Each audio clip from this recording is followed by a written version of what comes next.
You know, if you're Prince Harry and Meghan Markle, the problem that you have is time and time again, you truly get caught out.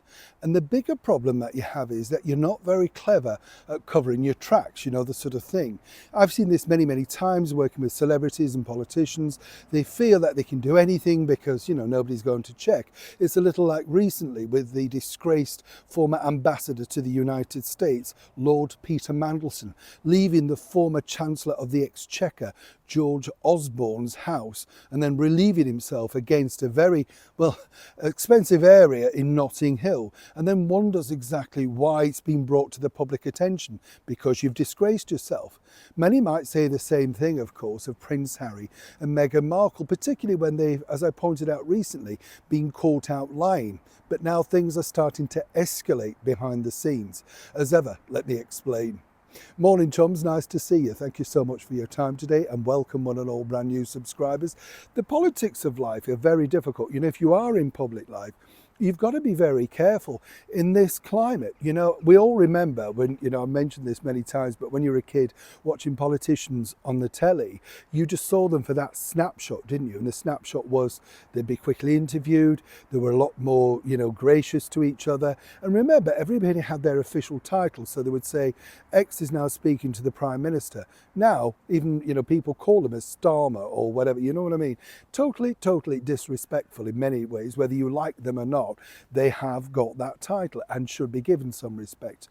However, when you think about Prince Harry and Meghan Markle, they're totally eroding any love, kindness, you know, support that they had, and it's truly all their own fault. And you know, if you were working with them, you go, what are you doing?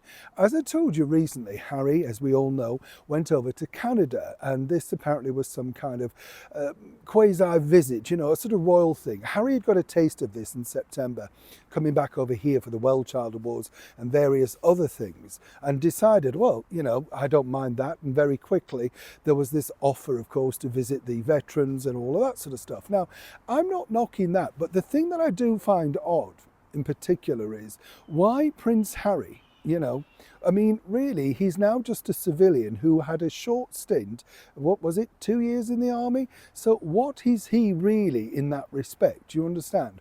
It's not to me like it's a great coup to get somebody like that there. But as we've now found out, Buckingham Palace, Kensington Palace, basically Prince William, fizzing, furious at the fact that this visit went ahead because there was no sanction and no, you know, civility between the two camps to say this is what's happening. Basically, he shouldn't have done it, right? And also, somewhere along the line, somebody is truly lying.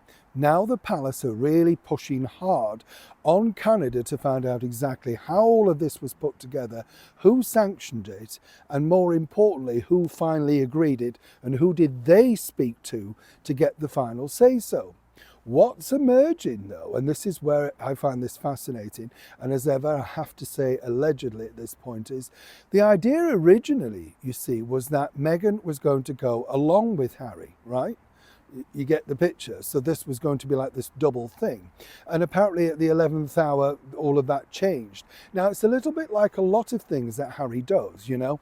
There's behind the scenes, apparently they come as a duo. And then at the 11th hour, whether Meghan doesn't like this or not, or doesn't find it interesting enough, or doesn't want to get involved, whatever you want to call it, then it suddenly pulls back. One might suggest, as a very good source inside that camp told me, you see, this is exactly Meghan's territory. You know, what she will do is create a bombshell, and then this is now all backfired. But remember, backfired on Harry. She didn't attend. So it's not me. You know, I didn't do it, but of course, no doubt encouraged Harry in his status, whatever you want to call it, as part of his stint in the army. I'm not blaming either side, it just looks bad. But more importantly, you can understand that now because of Harry intruding into the Commonwealth, and as I told you recently, the other side of the coin is the sort of tentatively, here's the leaking of the redacted letter about we might come back to Australia. They're desperately looking to chip away now to say, you're not having it all your own way.